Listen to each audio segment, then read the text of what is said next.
first agreeing that Clockwork Knight doesn't deserve the hate. Yeah, no, it does not. It does not.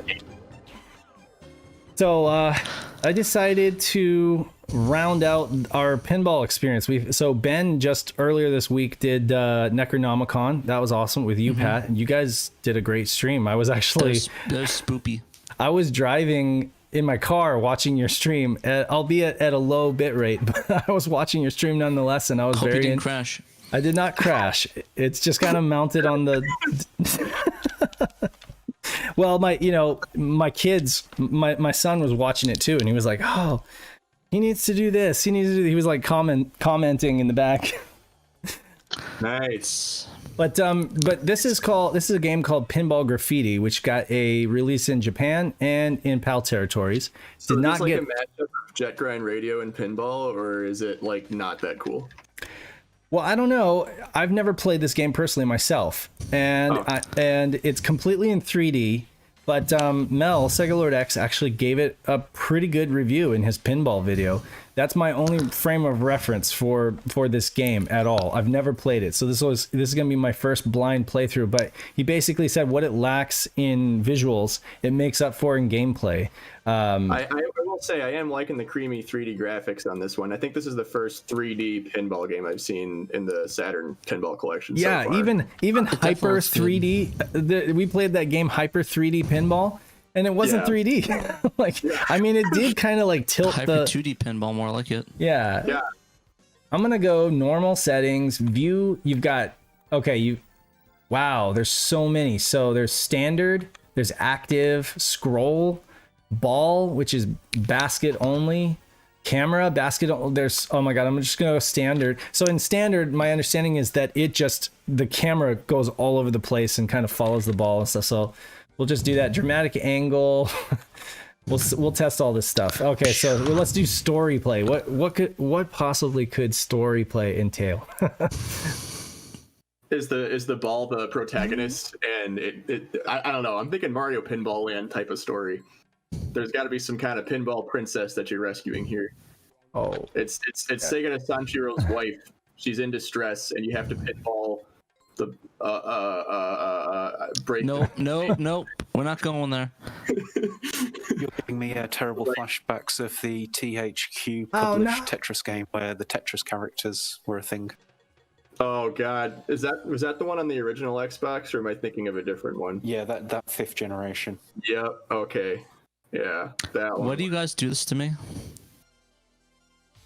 Well, see, I didn't try to make my pinball bit like an inappropriate thing. It just kind of started, and then it kind of went that direction. And I'm like, okay, I need to turn this around and make it wholesome.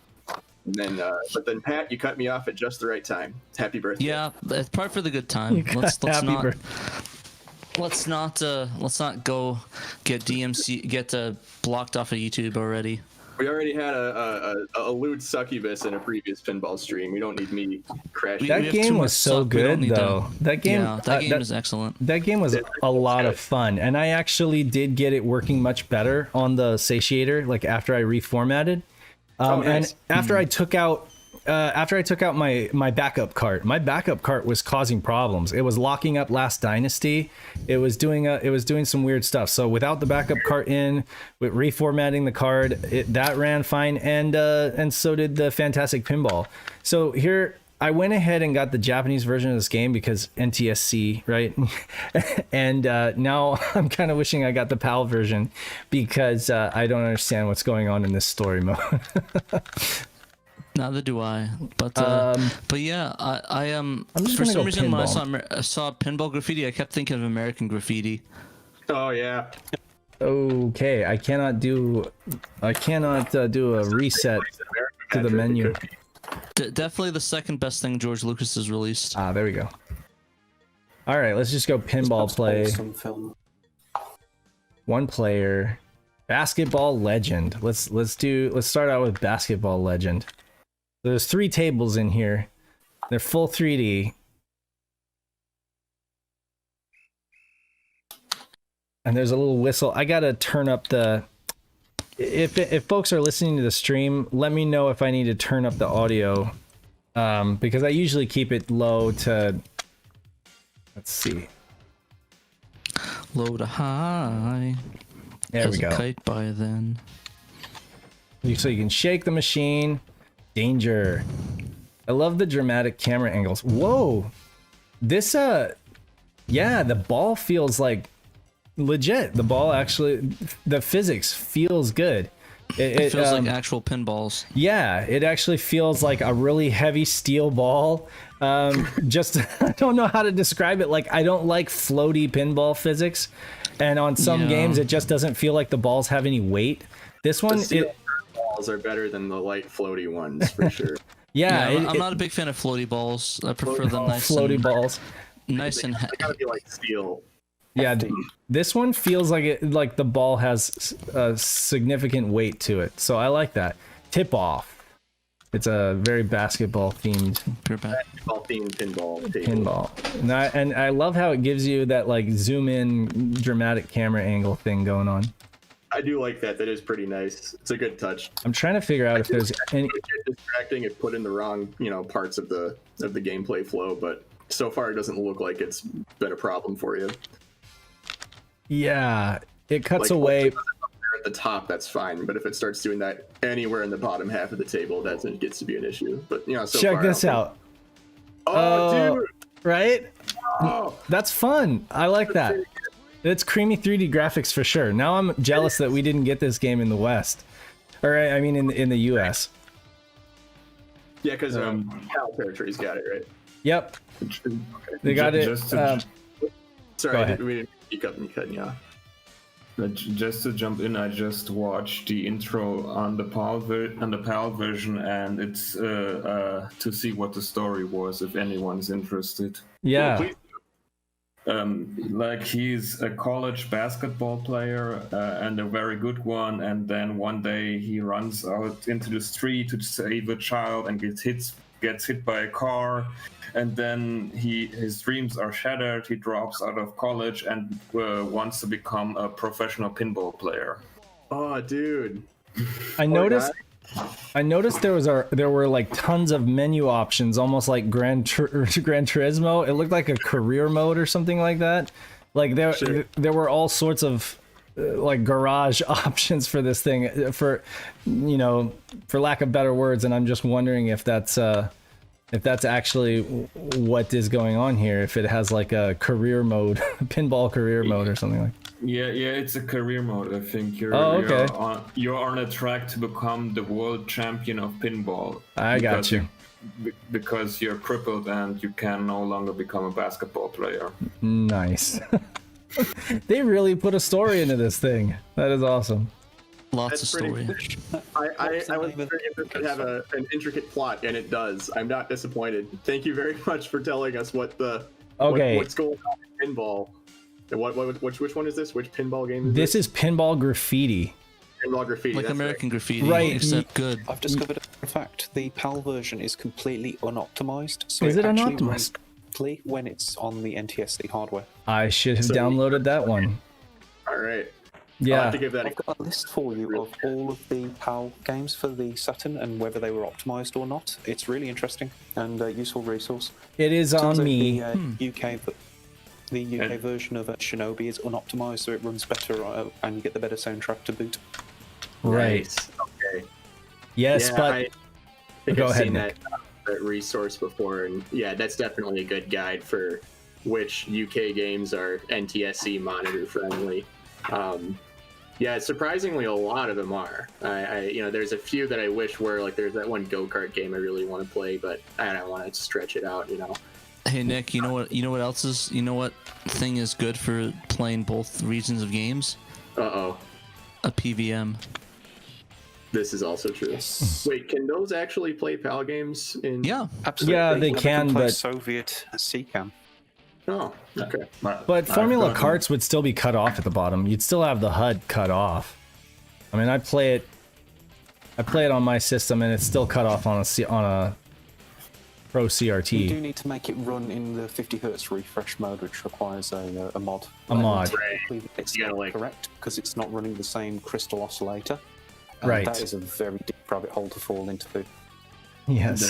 There's a much cheaper option when you're in PAL territories. Just get a PAL TV and like hook up an RGB cable, and you can play NTSC consoles if they have PAL output, RGB output. I mean, like All right. I have a Japan. Blessed with Scott. Right. So I do want folks to know, pulling back the curtain a little bit, is that I literally did not prepare for this. Oh, I just lost control. So yeah, like a half hour before we went live, I was downloading the ISO and deciding like, oh God, what are we gonna stream? So, you know, I have to be honest with you. I would have done my research and figured out the right one to get, but I just kind of like made a quick guess, and I was like, okay, I'll grab the NTSC one because I know it's not going to be a problem. But yeah, I am familiar with the guide you're talking about that talks all about which games are not optimized so that you can go ahead and run them on an NTSC console without a mod. It was just I haven't tried, but maybe the FrameMeister might work too. You guys got to play this game. This is fun. I know exactly. Like, Penguin. I realize that maybe if you guys happen to be like watching YouTube videos, especially like HD ones, you know, it doesn't look like much, but on a CRT it looks a little better, and it actually plays really well. Like, it feels good. It feels like I'm playing a pinball game. I can't say the same about the other game that I have on the Satiator that I was going to show you guys, which is Pro Pinball The Web. That one looks nice. It looks slick, but I've played it before and it's not great. I've been playing it, and the pinball table you get in it is decent. It's just very basic. The graphics are very basic. It's not like that you get one camera angle the entire time, and I'm pretty sure it's like a pre-rendered 2D thing, and that's it. That's all you get. You get one table. And is it weird that I really enjoy the 2D better than the 3D pinballs?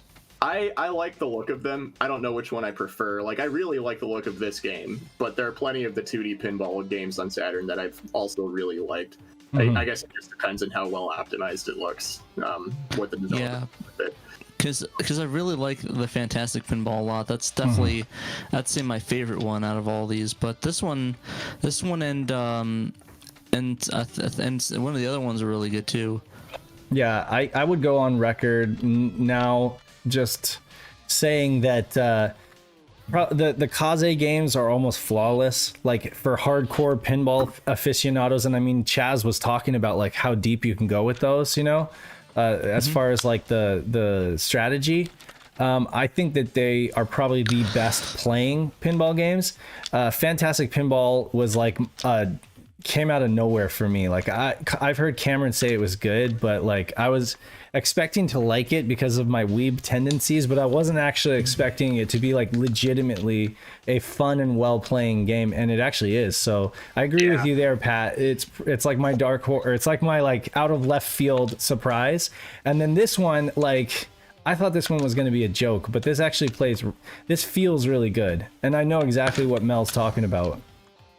Yeah, I think the thing is that with me, I'm a fan of gimmicky pinball machines, so I like the trash talk. I like the the Beatles, I like the Addams Families, I like the Iron Maidens, and all the other like custom ones. But I'm not really a fan of like all of the more generic looking ones, like something like this. Well, this is like a basketball court. It's really cool. It's got like the messages say like trash talk, and you've got like well, we'll check out the other ones and we'll see if you like any of those tables better than this. And it's really meta. It ties into the story because he was a basketball player, and now he's playing on a basketball pinball machine.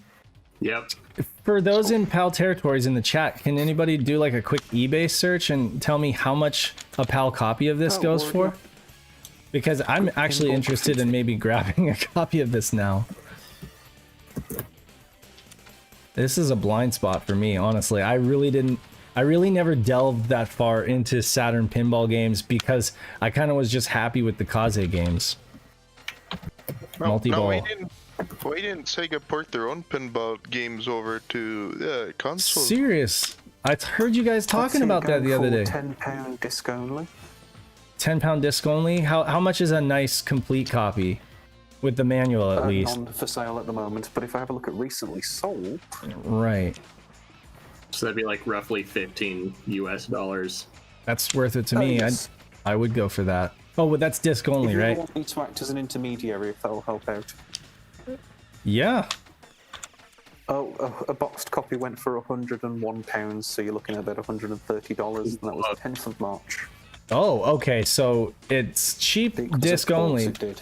Disc only is your way to go there. That is a mighty expensive case. Okay, I guess I'll just have to make my own case. This one I like with basketball. It's to, this one with the manual and the disc, but only a jewel case and the manual and the disc. Well, that would be enough to create my own, scan the manual and create my own, like, repro version of it. That might be fun. Archive.org might have a copy ready and available as well. Yeah. Pandemonium, I haven't had a chance to really say hi to you before. Watched through all your videos, fantastic work. Oh, thank you. Thank you. I'm glad to hear it. I actually, I'm working on the finishing touches for the Parodius review right now, and that should be up by tomorrow morning, unless I get just inundated with copyright claims on YouTube. So. Wow, I'm surprised it came out so fast. You just released the last one, Virtua Racing. So I'm excited. By just released, you mean like? I think that was No, that 5 was. weeks. Yeah. It's been around since before we were doing the SHIRO show. So it's been a little. It's been a hot minute. It's been so. It felt like so.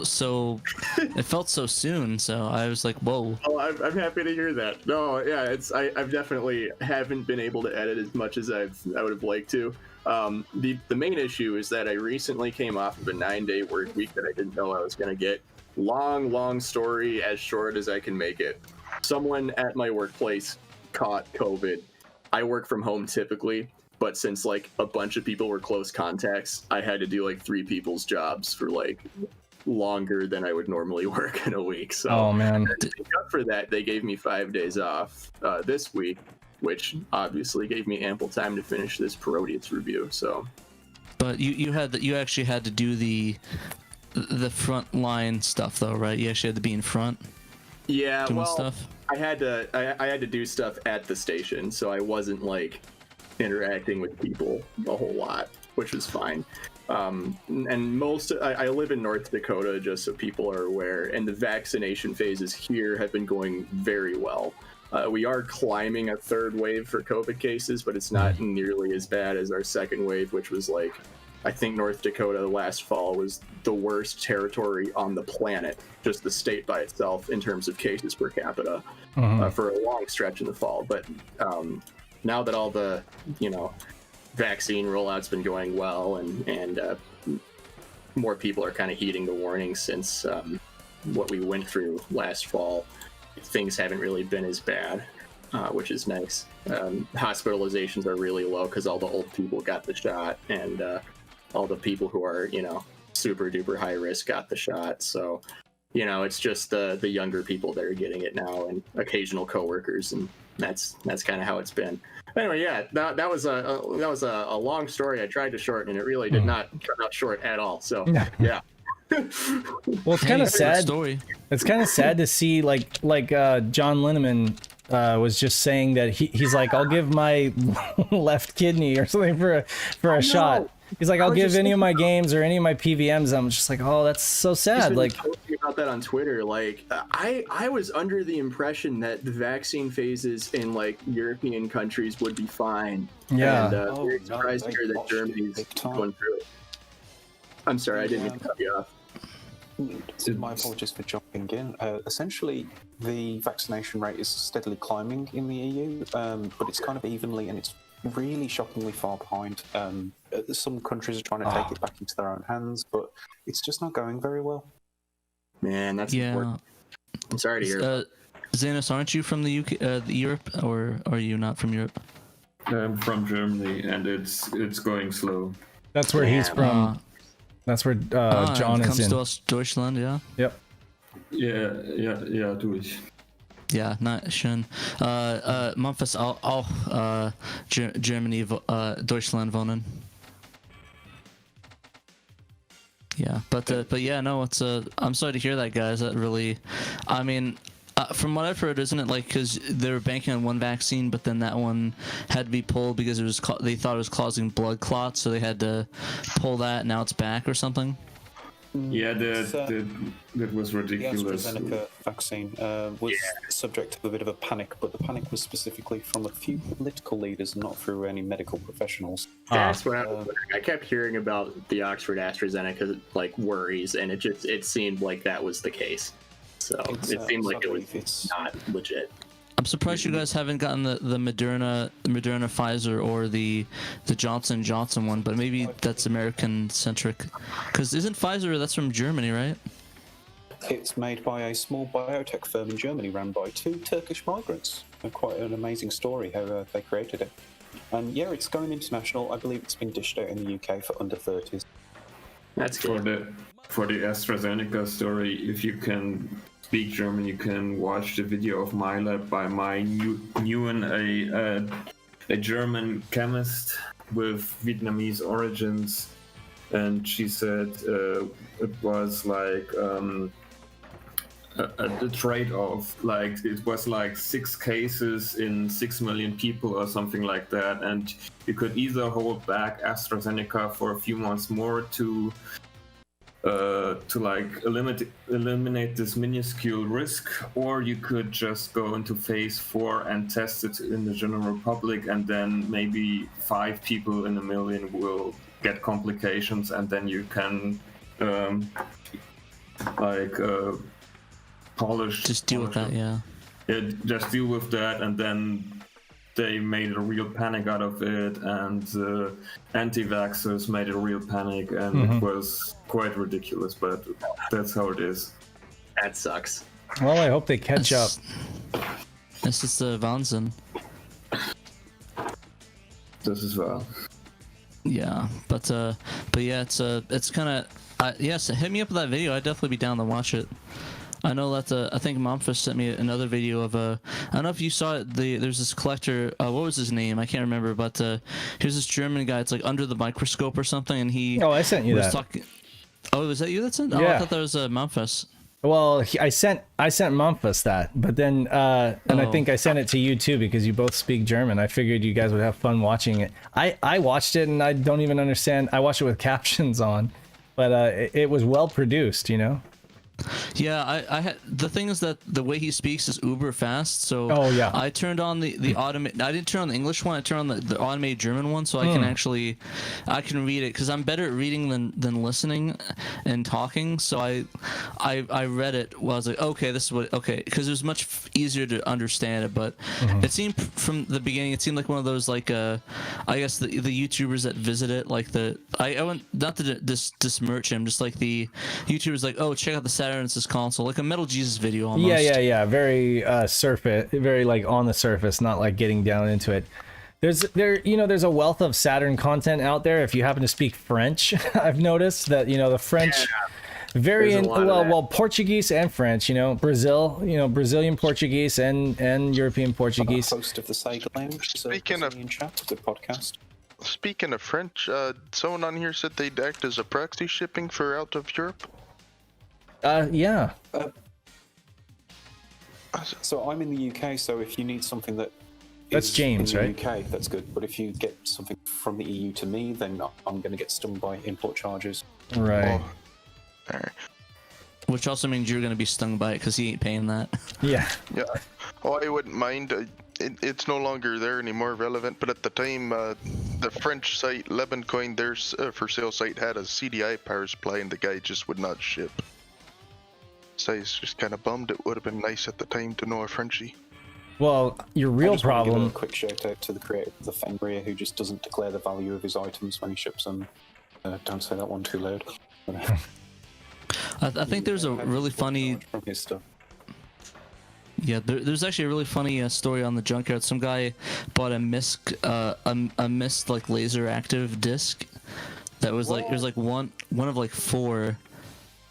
And he bought it and he paid like an absurd like a couple thousand for it, And because in Australia, I guess they check the value of it and they charge them like $1,000, like $1,500 tax on it or something crazy. No way. Ew. I'm told if you buy something into Germany and you don't declare the value, the German state might just randomly seize it and ask for proof of purchase to double check if you can tell the truth. If you get unlucky. If you get lucky, they don't realize it. That'd be crazy if you like go through Yahoo Auctions Japan for Bai and ship to Germany. It's like, oh, you have to pay like $200 tax on this. I don't know, for example, Core Wars Dreamcast. No idea where I got that example from. Just pure random example off the top of my head. Totally not based off of anything. But I hear rumors that there's a great version of Columns. What'd you say? I hear that there's a fantastic Columns game on Saturn, on Dreamcast. Oh yeah. That's the one that Derek that's translating right now. Which actually, I guess funny story, actually helped out a little bit of that with one of the subtitled video of that. I had some subtitles to that intro cutscene, so where you see them talking about it, if you play it like in the teaser thing where you like don't touch the controller, it'll play like a subtitle thing, and I added subtitles that like literally last night. I had to work with Derek on it because because the way that Adobe works is that by default it won't go lower than 480p out for AVI, so I had to use like a different encoder. I had to lower it. I had to put it through Virtual Dub to even get the process through his converter. I've got all sorts of wild tricks of buying an old Mac computer and getting all the software that can actually natively program for the Saturn. Just got so little time with all the console mods. Yeah, let's do Card Master. So I'm gonna do the Card Master table, which is kind of like a blackjack table in Vegas. This is the one I saw in Sega Lord X's video, and it looked very interesting. You know, I actually do like this layout. Like, I remember a machine I was looking at was like a Vegas themed one. It was, he only wanted about 300 for it, and it was just like it needed work, but it was really playable and worked well, but it looked really beat up. Like, it was like the inside of it itself, like the thing was ripped, but it looked kind of nice. I liked the vintage look of it. My grandfather has a Lethal Weapon 3 pinball machine. And yeah, it's fantastic. I don't remember where he got it, but it's one of those Data East pinball machines, and like it has the little yellow pixel screen that like plays little movies whenever you get certain bonuses and stuff. And it's like little scenes from the movie and on the yellow dot screen. It's very, very great. It's you should next time you go over there, you should put a banana inside of the machine. Banana? I should. Yeah. Yeah. Make sure. So when I do so, I gotta make sure it's nice and right and ready for banana bread. Smear it everywhere. Yeah.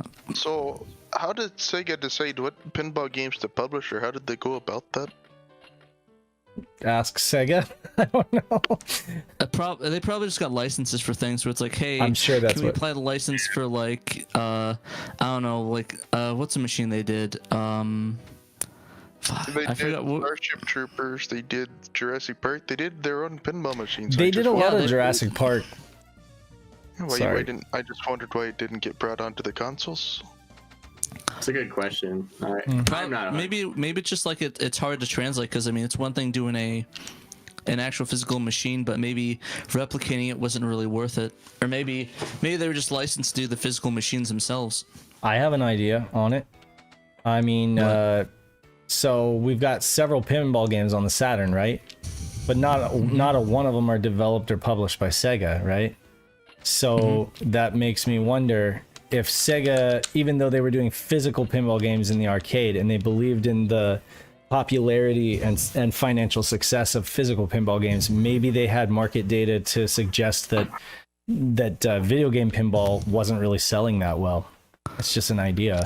Yeah, I mean, to be honest, if you want to play pinball, most of the people are gonna go to an arcade, to a parlor, or buy a physical one. Yeah,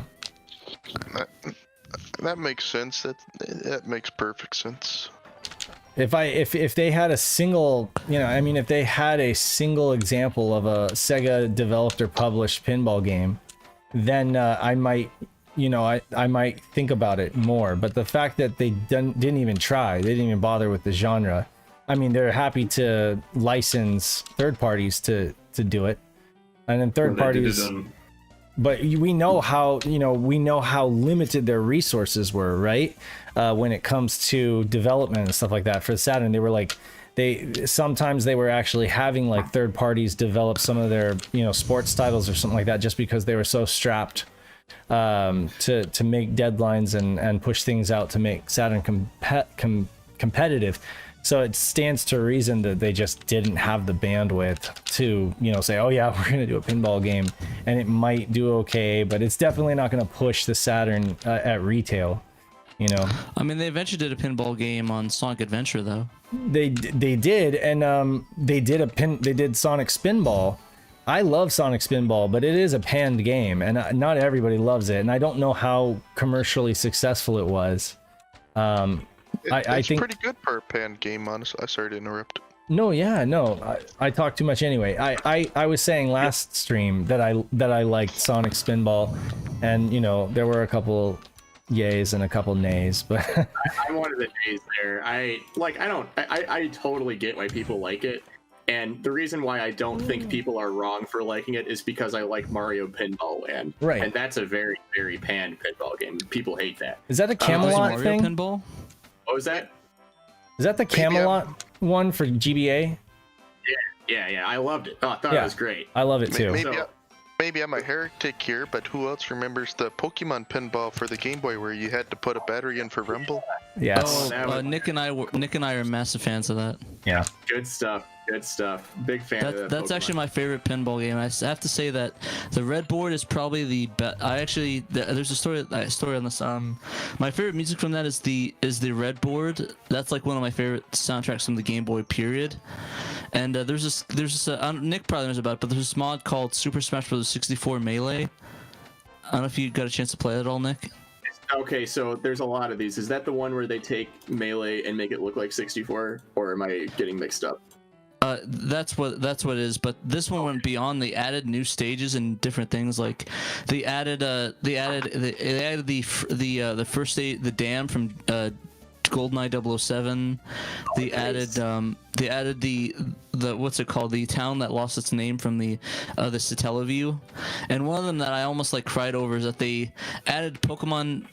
The red stage from Pokemon, the red field, and they remade the music from that, and I was like almost bawling because that's like literally my favorite Game Boy music of all time. Nice. Yeah, it's good stuff. The Smash mod I really like that I've been playing lately. I haven't played the latest release of it, but the Smash 64 remix has been very fun, and I haven't ever tried 64, so I've been playing it on that, and that's just a real treat. They've added so much to that. I'm gonna need to get that. I need to get my Ultra. I need to get my 64 modded with the Ultra HDMI. Oh yeah, I've been waiting on it. I got it pre-ordered. I'm just waiting for him to tell me in the email that they're ready for me to send it in. Yeah, I think I was talking to James about that. So what were you saying, James? Sorry to interrupt. Might want to hold fire on the Ultra 64 because the N64 digital is on the way and it should be released shortly. I'll check that out. I've already ordered it, so I'm just not gonna wait for the new line. It's hard. Dan makes good products, yeah. It's just I'm not gonna wait if I've already ordered it. On a different note, I just looked up the release dates for Sonic Spinball, and it was released 1993. The Mega Drive version, and 94 for the Master System and the Game Gear version, but then I don't know why they didn't do a Saturn version of it. Wait, you're telling me there's a Master System version? Yeah, there's. The 8-bit one's really good. It runs on Game Gear as well, quite nice. Yeah. I'll have Same. to check that out. Yeah, you know. Speaking of Game Gear. What? Speaking of Game Gear. Are you? I've just received. There's a brand new sort of screen mod for it by a UK company called Metro 6. I've just brought 10. Of the bleeding things to upgrade old units. Right on, man. How hard is it to do the screen mod for that? I would say, of all the soldering projects I've ever done, if some new guy was like, I want to do a Game Gear screen, I'm like, you'll be able to do it. You might cock it up, and I think it's not a bad beginner's project. I would still say, like, if you want to learn how to solder properly, a Game Gear's capacitors is like a good beginner's project. Yeah, I might need, because I need to do the cap set on my Game Gear pretty soon. But I was thinking about it, I just don't play with that analog pocket coming out. I think that's going to be my go-to for the handheld gaming from now on. Yeah, me too. I have had bad experiences with the Game Gear. I'm a big fan of Game Gear games. I'm just not a big fan of the Game Gear itself. It's Same. Just, Yeah, the games are fantastic, but the hardware is just too much of a pain to work with. Oh, There are yeah. some people who work day and night to get theirs to function, and I respect them for doing so. But I hear him. I hear what you're saying, but I am a Woozle fanboy, even though I have yet to be able to buy any of his products because of limited supplies. But I can't wait for his consoleization of the Game Gear. Oh, that would be rad. Yeah, I mostly just play I use my Mister for the consoleized Game Gear stuff. Yeah. yeah, It's pretty that's- good. I was playing VR Troopers. I don't know if you guys ever played that one for the Game Gear. No, I I have. remember the TV show. Tell me, do you have the Send and Light gun? Because I really want to get the Mister with the Send and Light gun to play all the arcade shooters. You know, I don't know anything about that. I need to look that up. Light gun that works off of. I mean, it has like essentially like an attachment that goes on your TV, right? But I mean, it'll allow. No, it's all inside of the gun. It's Uses all inside the camera gun. So what is it? Yeah. What? How does it puts a get white the border. white It border? puts a white border. Yeah, and it can work on PC and Mister, which would be great for all the arcade hardware emulation. It's That- planned to work for the Mister, but they haven't developed the integration for it yet. Got still, it. that's- I'm holding out. I'm excited for that. That's when I'll get a Mister. Oh, and So- the Sharp Does it work on X. CRT? I have Does a it work question. on CRT? It, oddly enough, will work on a CRT. You just have to use the software that generates the border by which it calibrates its location. You can use it Nice. on a cinema projector if you wanted, as long as you can generate the border. Yeah, no, I want to do that. So I want to say something about this pinball game, and then I have a question for you guys. So one thing I'm noticing right now is the aesthetic or the whole gist of this pinball table is juggling.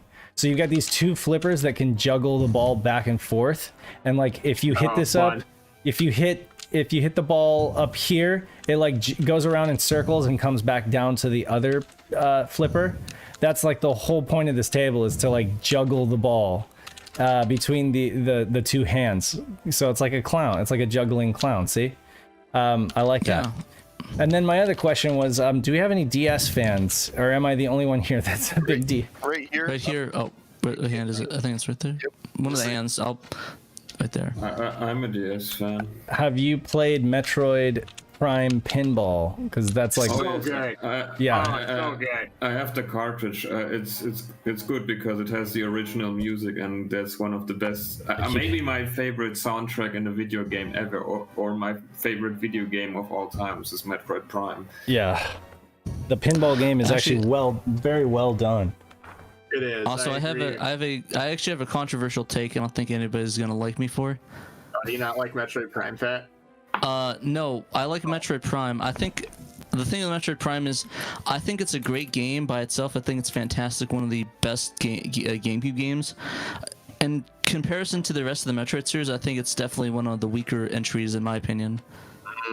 So do you prefer the 2D Metroids, or is it just because you think that specific game sucks more than the others? I prefer the style, the 2D and the Metroidvania, Metroidvania style gameplay of it. I like I love the 3D they did and the Samus Returns. I did like Samus Returns, yeah. Like that implementation was a lot of fun, and I think that's sort of the Metroid style I like, the 2D, even if it's like a 2.5D. And you know, it's a shame that really they only came out the Prime series for the 3D, and there wasn't really any other 3D Metroid games that were really released for the Wii or GameCube. But you had it on DS. You had Metroid Prime Hunters. Prime fan project. Yeah, I played a lot of Metroid Prime Hunters multiplayer with friends. Yeah, and that was Same. fun, but it suffers from that same thing. And like I said, I just really wish there was other 3D Metroid games, since like really the only series was Prime that came out in the 3D. Like You're talking about that's first style. person, right? Because there is other M. No. There's only the Prime series in 3D. All right. That's it. Oh, okay. I don't know. And I played it to death when I got the DS for Christmas the year it came out for my parents, the Metroid Prime First Hunt, and then I Yep. never played the actual game. Oh, right. I did a lot of multiplayer with that, with kids on the bus. Oh hell yeah! Yeah, I mean Same here. with the rumble cart and everything, I just loved those games. But yeah, I mean I do like good old SNES Metroid, Super Metroid. Damn it, my XRGB2 just went yellow again.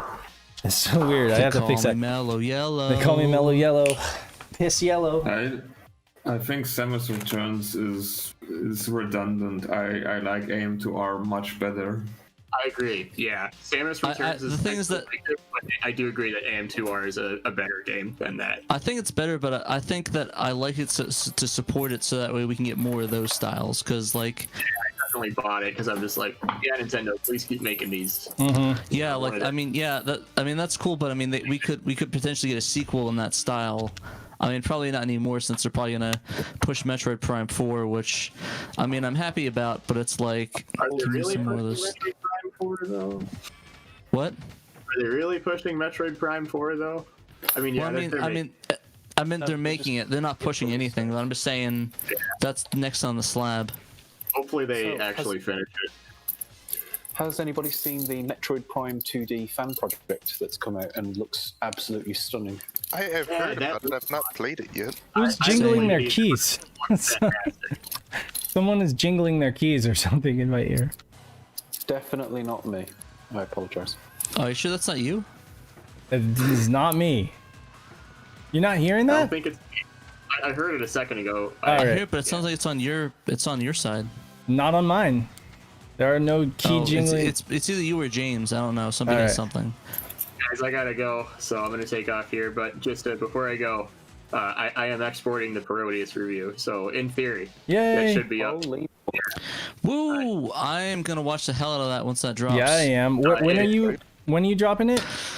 So I do every Saturday morning. So unless Saturday. YouTube doesn't like the songs I'm using in it, which is very possible, they're all classical songs, so it shouldn't have issues with them. But you really never know. Right. So if all goes well, it should be up tomorrow morning, usual Nice. Saturday morning time. So.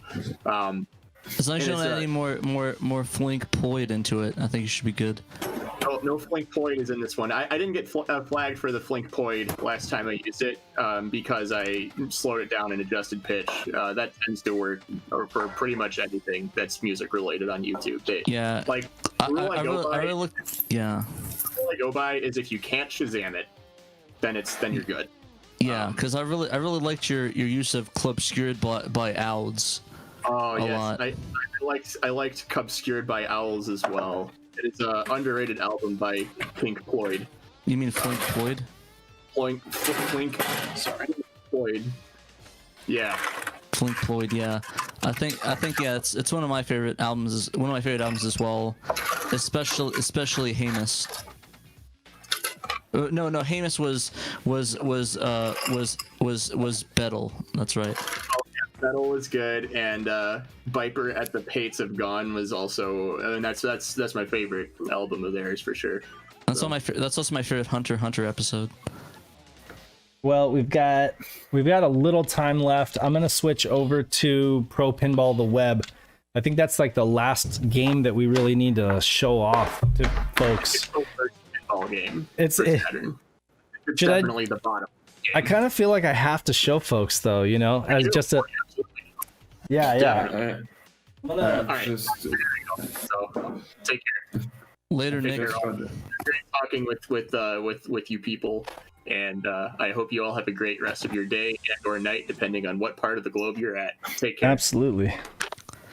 Thanks for Hope to run joining into you us. again soon, man. Have a good one. You too. have a You good too. one. You as well. Bye bye. Pro Pinball.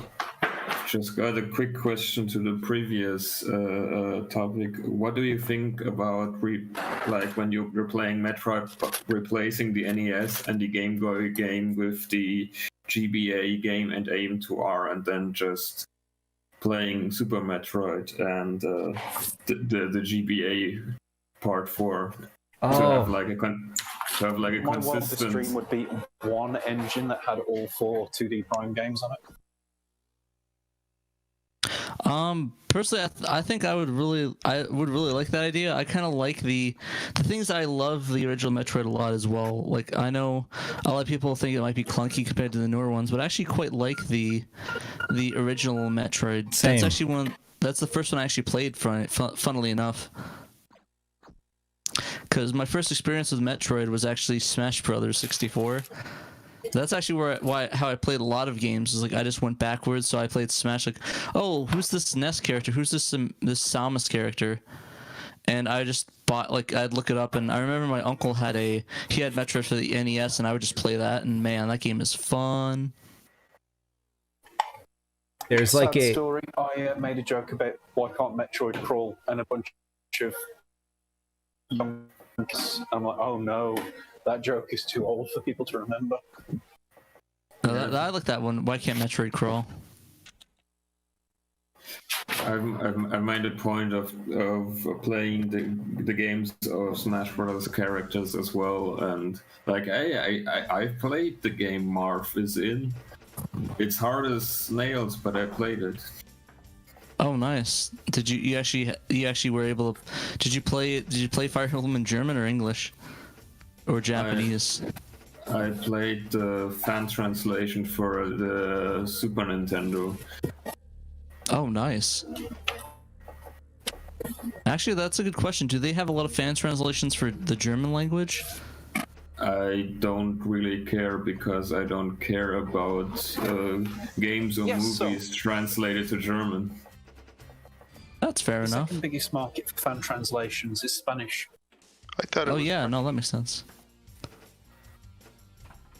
Yeah, because I remember one of the games I got, one of the sets I downloaded for the Dreamcast had a Spanish translation of Resident Evil 2. I was like, oh, that's interesting.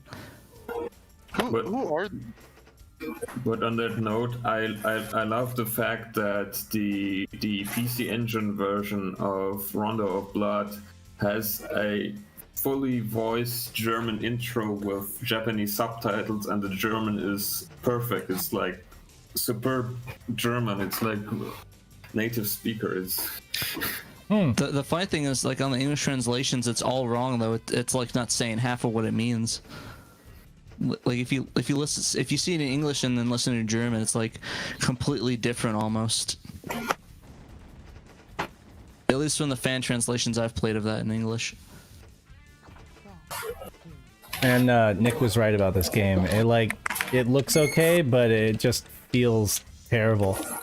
Like, especially when the ball is coming down, it just kind of like floats there forever.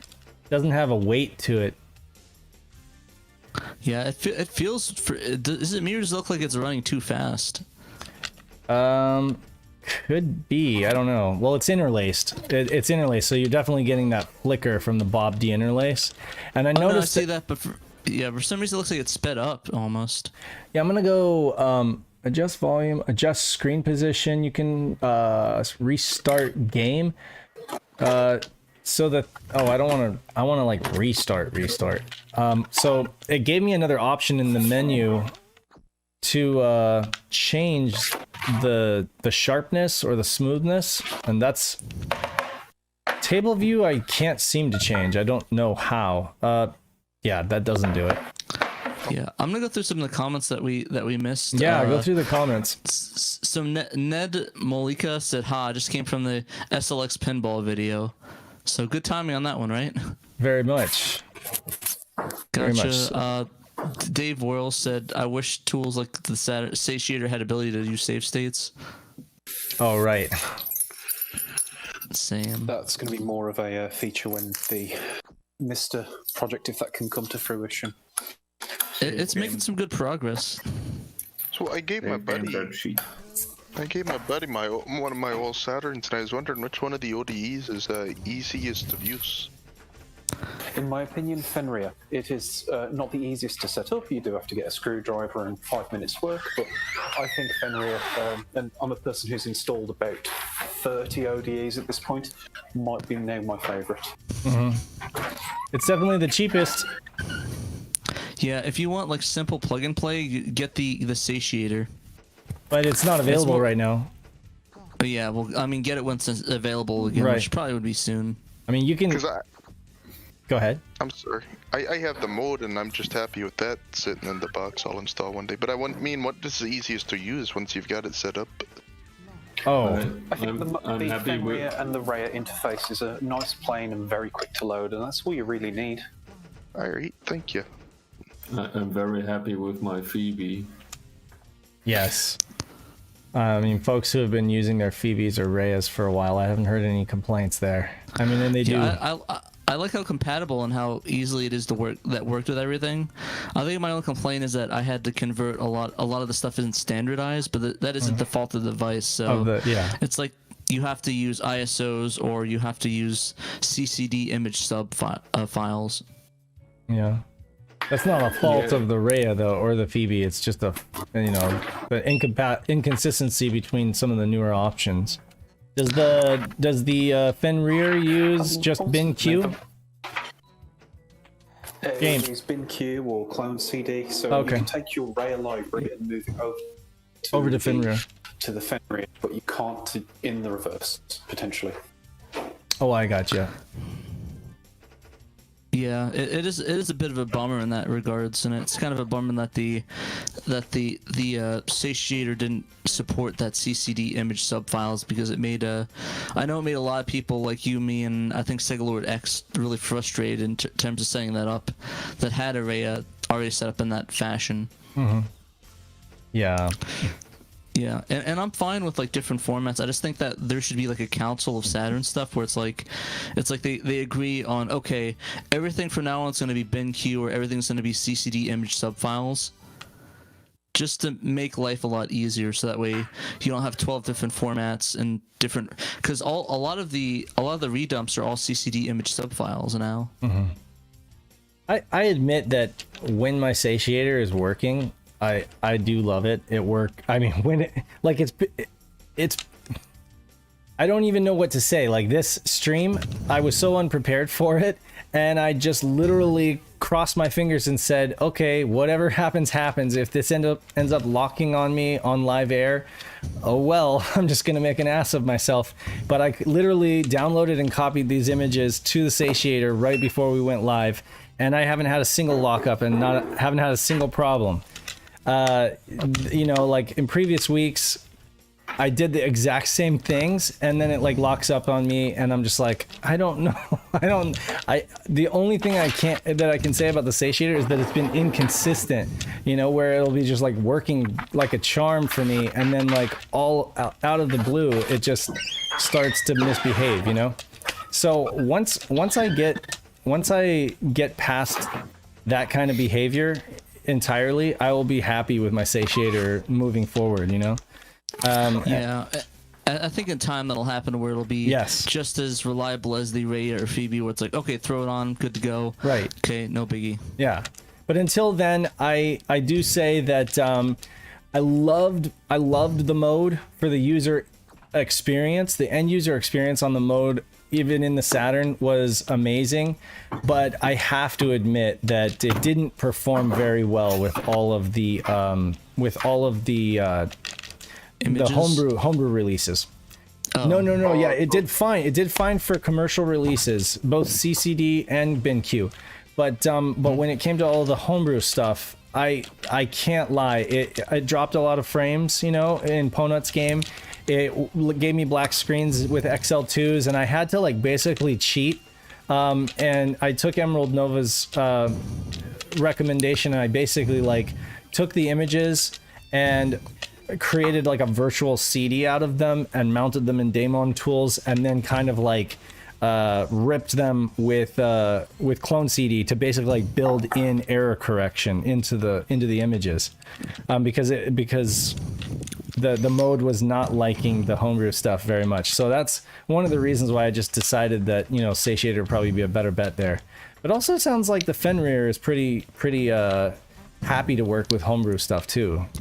So Does that include, when you say homebrew, that means translations as well it struggles with? No, actually the mode did fine with translations because again, Didn't it actually have issues with Lunar though? mine didn't. I booted it up and it played just fine. So because I remember hearing people, because I had issues with at least with the Rhea when I was trying it, that it would no, was it the Rhea or it might have been, yeah, because it might be the Rhea or something, but I was having issues trying to, it kept saying that it couldn't find the disk space. Yeah. No, So they it's had to Normal fix Guy that. who asked that, right? And I think that was Normal Guy, right? So Yes, sir. yes. So what I am trying to say is that mode seems to have great compatibility when it comes to commercial games, and that's pretty much all Terra Onion is really focusing on, is commercial game compatibility.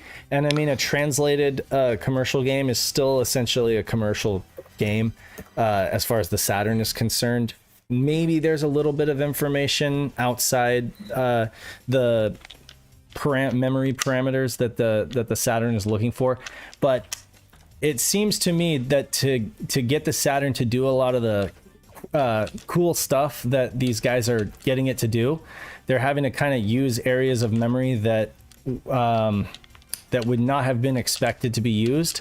And like the mode, for example, is actually using those areas of memory to insert code for its user interface. So for example, to enable things like the soft reset back to menu and stuff like that, the mode actually dumps a little bit of code onto a certain area of the Saturn's RAM because it assumes that no commercial game is going to be using that area because it's outside of spec. But the homebrew guys, in order to push the Saturn, in order to get it to do some of the stuff they want to do, they're just like streaming data off of the disk and in real time, and they're using that area of memory in order to do it. There are conflicts then. There are conflicts where the mode doesn't play well because of that, or it'll just another big criticism is just that it has poor error handling altogether. And I just froze. I don't know what happened to my Yeah, I was gonna say it looks like you froze. I know exactly what happened. My webcam. Hold on a second. Yeah. Webcam, deactivate and activate. There we go. So my controller, my wired controller, kind of like yanked on my webcam. This game blows. I'm not gonna lie. I don't like this game. I'm, it's probably the least fun pinball game on the Saturn that I've played so far. That's a bit of a bummer, but I mean, they all can't be winners, right? No, but I will say, oh my god, I my camera did it again. I'm gonna have If you want to talk about games that can't be winners, I spent 30 minutes playing Cybermorph before I jumped on the stream. Let's hope. Oof, Cybermorph. That one's rough. Yeah. Let's hope he doesn't turn blue and Sub-Zero comes in and shatters him because he freezes all the time. Wah. No, yeah. I yanked my USB cable again. I guess it's kind of finicky. So I have my stream setup is like a laptop, and I've got all these cords plugged into it and everything, and it's kind of looking like the Matrix over here. so yeah. He's jacked in. But I have to use a wired. I gotta use a wired controller though, because I get problems when I try to use the Retrobit pads. At least when I'm streaming and I'm using them with the satiator. And somebody told me that they thought it might be a power issue with my PSU, but I don't think that's the case. I don't think that's It's the weird reason. though. I don't run into a lot of issues with mine. Maybe what games did you run into it with? Well, if I'm being honest, this is my attempt to troubleshoot, right? So that's one of the things that I think it could be. I guess I can't say. I'm just saying that I've consistently had problems with the satiator every time I try to use my Retrobit controller. But then again, my OEM backup cart also caused issues with Last Dynasty. So taking that out was able to fix that problem. So maybe it's not the controller. I guess I'm just starting to see like patterns, you know? So it's like I have less problems when I just use a wired controller with the satiator. Yeah, with all the stuff we ran into, we should really do a part 2 of that video. Yeah, but the thing is, like I say, it's so inconsistent that I feel I would feel bad going on record for anybody and saying like, don't do this or do this, because like you guys haven't had any problems. So maybe I just have like a faulty unit, you know, or maybe the edge connector is not seated well enough. I don't know. Ever since I saw your video and I was like, I saw the edge connector wasn't tapered, I really don't want to be going in there and like pulling it out and putting it back in, you know? The only thing I actually do put in and out, take in and out, is the SD card itself, you know? Yeah, that's what I do as well. Right. And even that, I'm like, I don't want to like wear out the spring, and I don't want to like wear out the contact pads. So, because it's like a $300 device. And we're frozen again. Yeah. Hey, we're frozen again. Our stream ended, I think. Oh no, we're good. We're good. Encoding overloaded. So I think our encoding overloaded. That's weird.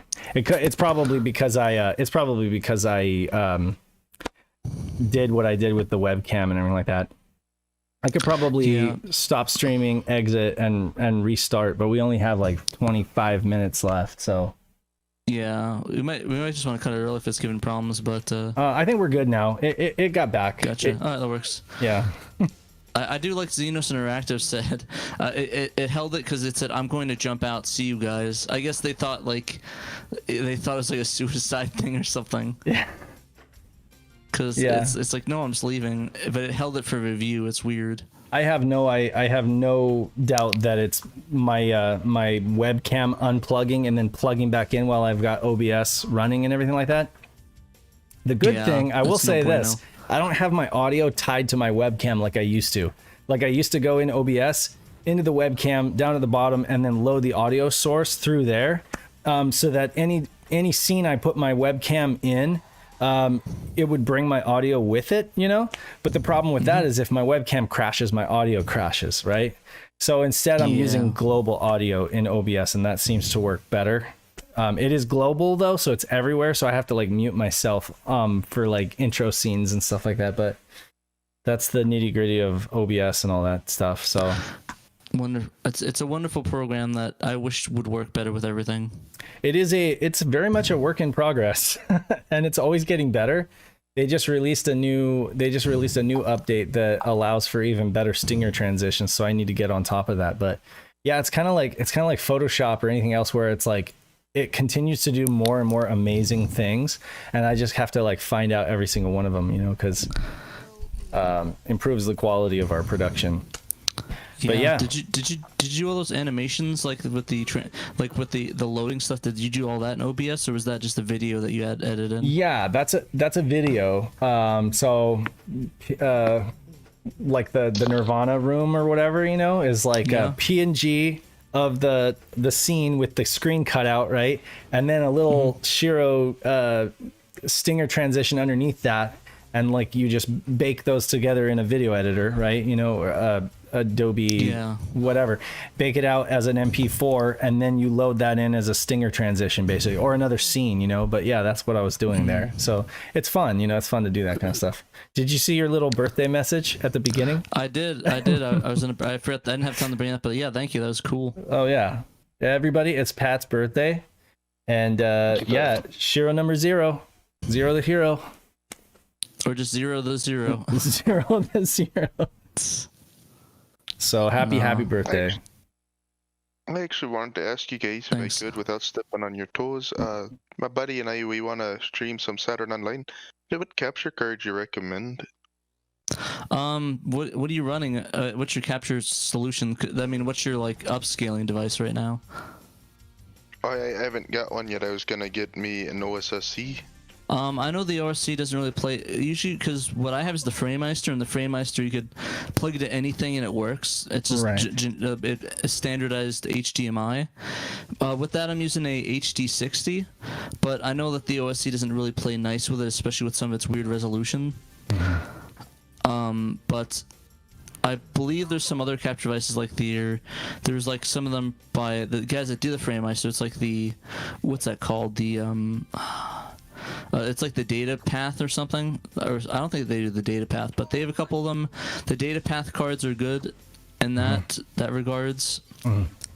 So I can say there's a relatively cheap one that does a good job by StarTech, which is one of those brands that's kind of like, they do a lot of different stuff. StarTech, you can buy that on Amazon. I watch a lot of Epos Vox. I don't know if you're familiar with that guy, but he does like streaming videos and how-tos and tutorials and stuff. One thing that Yeah, I love that guy. Okay, so go ahead and type in YouTube streaming your retro games on online.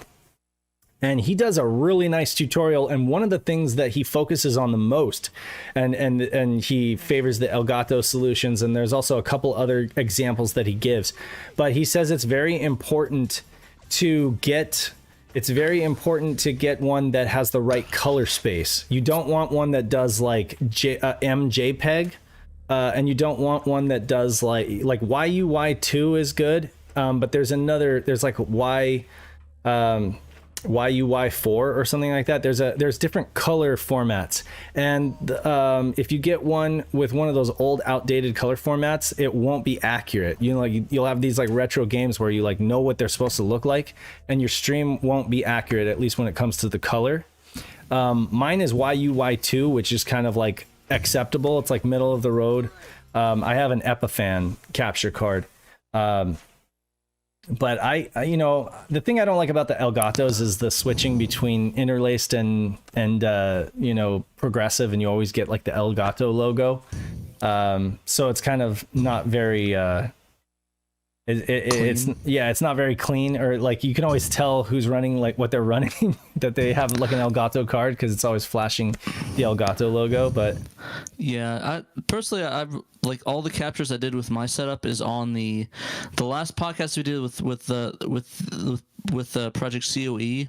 All those captures are that a lot of my gameplay video that's in my solo videos, like the Score Wars. The Score Wars one isn't that great. I didn't think the capture's a bit dark. I've brightened it up since then, but that's sort of what you could expect out of it. It's good enough for me. It's 60 FPS, captures everything well, doesn't really give a hassle like FrameMeister, so yeah. And it looks good. I don't think anybody's ever said, "Oh, your video looks crap, Patrick, fix it." Yeah, no, it looks good.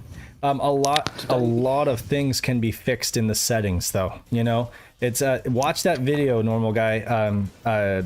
I don't know your actual name. Is it David? Was it Dave or David? I don't remember. Yes, sir. Yeah. Okay, so we have the same name. That's how I remembered it. But watch that video definitely, because he goes into the nitty gritty of you have to declare the resolution.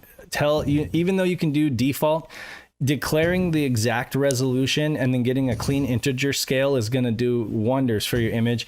Setting, full or partial color space based on, and he goes into that stuff. You can get a really good clean image, even out of a fair to middling capture solution, just by making sure you get all the settings right in OBS. That's one of the things, is some people blow their money on a really good capture solution, but they don't get the settings in OBS right. So, it's almost like they're undoing everything that they put into, all the money they put into the capture solution. Yeah, I'm gonna be completely honest. I think if you even if you get the middle of the road and you get the settings down, you really don't need to go higher than that. Like, you could spend like sub 200-300 and get a really good setup. I know even Nick, he has a decent capture card and he captures S video, and his videos all look fantastic. Like, even like he had it featured, all the like Retro RGB featured him, all these other people, the guys in My Life in Gaming featured him. They didn't say anything bad about his video. It's all S video capture. I mean, it's not the best looking, but like literally where I'm happy with it, and I really have no need. The only thing I'd like to fix is that I have audio buzzing here and there, but I mostly remove the audio anyways unless I'm streaming from it. So I don't really worry too much about that. I get audio buzzing too. Oh, go ahead. I'm sorry, Dave, cutting you off. Let me put it this way for you. My consoles, up until recently, I've been playing mostly RF, and today I just got the Jag to SNES for my Jag, and now I finally play composite. That has been my big upgrade. RF to composite, nice.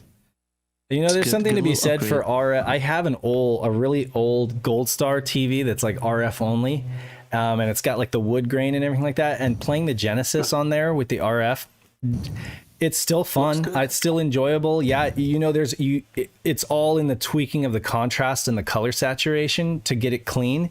But the Genesis has pretty good RF for that thing, I have to say, and it kind of brought me back, like making all those little fine adjustments, you know, kind of brought me back to the days when that's kind of how I had to do it, you know. But just for a frame of reference, real quick. Sorry, Pat, did you want to get it? I just want to say that I'm getting a lot of happy birthdays in chat. Thank you. I'm actually turning 29. So the big 3 O's next year. You're a young man. We're gonna have to do something. Yeah, he is. He is the youngin. Well, actually, wait. Nick is younger, I think. Nick is younger than I am. Yeah. Yeah, a little bit, but yeah, Pat was the youngest until Nick joined. But I do want to say really quick. 10 more years, and I'm getting those prostate exams, so I'm not looking forward to that. Just as a friend. You got a year on me, man. I turned 28 in July. Oh, nice. What were you saying, Dave? Sorry. Oh, I was saying real quick before I forget, as a frame of reference for anybody who wants to know, what you're seeing from my capture solution is literally just 640 by 480 with a integer scale of 1024 by 768. So it's sharp. And then I use like a Lance Coast filter in OBS to get the pixels like crisp. And it's actually a USB 2 capture solution that used to go for like hundreds of dollars, but I got it for like $25 on eBay. It's called an Epiphan capture card, but it outputs VGA because that's kind of my whole system is VGA. Not telling you to go buy one of these things, but I'm telling you that when you capture at like 640 by 480, you can still do 60 frames because it's such a low, it's so close to like, you can do 60 frames per second, no problem over USB 2 when it's at that low of a resolution. But then when I get it into the computer, I just do an integer scale and it looks nice, So there are a lot of ways you can go with it is all I'm saying. So if you see what I do in my streams and you think that looks good, almost anything you get nowadays that's like a modern solution is going to look just as good or better. It's really just comes down to your settings on OBS. Yeah, in all honesty, even with the capture device, you don't even have to go that expensive. Like you can get a used like Elgato if you get the right setup with it. Exactly. And as long as it's like the HD60, and you'll be fine. Like you don't need unless like they have start having 4K scalers. You don't need to go all the way to the Elgato 4K 60 solutions. It will all 4K anytime soon. Work. Yeah, don't even fret about that. But yeah. But yeah, also happy birthday, Martin Evans. Said his birthday's yesterday, so. Oh, Martin! Birthday. Yeah. Happy birthday, Mr. Martin. Happy birthday, Martin. Cool. And he's doing his mode install tomorrow, so it's gonna be sweet. Nice. Did he get the mode for his birthday? Is that what he said? I imagine, yeah. I think he's just. That's awesome. I think he might have, yeah. I got the mode for my birthday. I wouldn't wait either. Yeah, don't wait. Get it in there. I installed mine the day I got it. I cracked open my. The cool thing is there's a twofer because I replaced my GameCube GD-ROM and then I replaced the GD-ROM inside of the Naomi GD-ROM because that one wasn't working and it worked fine now. So I might. I mean, I don't use it anymore because I use the web boot thing, the WebPi. Yeah. So I think I might just sell that. The only thing better than a mode in a Saturn is a mode in a Dreamcast, though. I will say, like when I got it into the Dreamcast and booted that up, I just think the overall the boot times and just the interface and everything like that, it's just I'm glad that I ended up putting it in the Dreamcast because I love it in there. Same. Yeah, it's an awesome solution for sure. Yeah, definitely put in the Dreamcast and put them on the Dreamcast and then get the others the satiator or the Fenrir for the Saturn. For sure. That's your best bet. All right, well, any other things, any other shouts we want to say or things we want to get in, plugs we want to get in there before we roll credit? Interesting development today on the Saturn. Someone's released a program to inspect the what's going on in the SH2 chips in Saturn games. So, like, that's utility for people getting into the programming or looking at what's going on inside. I want to find. Can you send me a link to that? We use. Absolutely, it's on Sega Extreme. I want to see how many games we're only using one SH chip. Yeah. I'm excited to get that. I don't doubt that it's at least half or more. I mean, any of the third-party games. And I mean, when you consider what they could get going on just one SH2, a great example is Alien Trilogy. Like, that game actually, I did a stream of it earlier in the year, and that game looks good and runs great and has like great ambiance and stuff like that. And they just kind of like made up for it with artwork and assets and stuff like that. But I mean, it's only running on one SH2, and third parties who are like scratching their chin like, should we really bother with that whole setup or just like use one chip? I think it was a pretty easy choice to make, you know. But yeah, I think that's about it. Probably go donate to that Ko-fi page for obscure gamers if you have the money to do that. Yes. For those dumps. I'll definitely be donating. Perfect. And Pat included a link in the article, like the latest thing that has been published on SHIRO. So yeah, and I'll put it in this page as well. And until next week, we'll be hanging out with you guys in the SHIRO Discord server. So I'm sure we'll be talking and chatting about different stuff. Hopefully a bunch of news happens and we'll have stuff to report on next week. Oh, we got one article, so yeah, we got one. We've got one lead already. So thank you, James. And thank you guys. Until next time, this is Saturn Dave and Trainico reminding you, you must you must play Sega Saturn. That's or right. I will destroy your Saturn with Saturn. With sadness. All right. Sadness. Yeah. All right. We'll see you later, guys. Have a good one.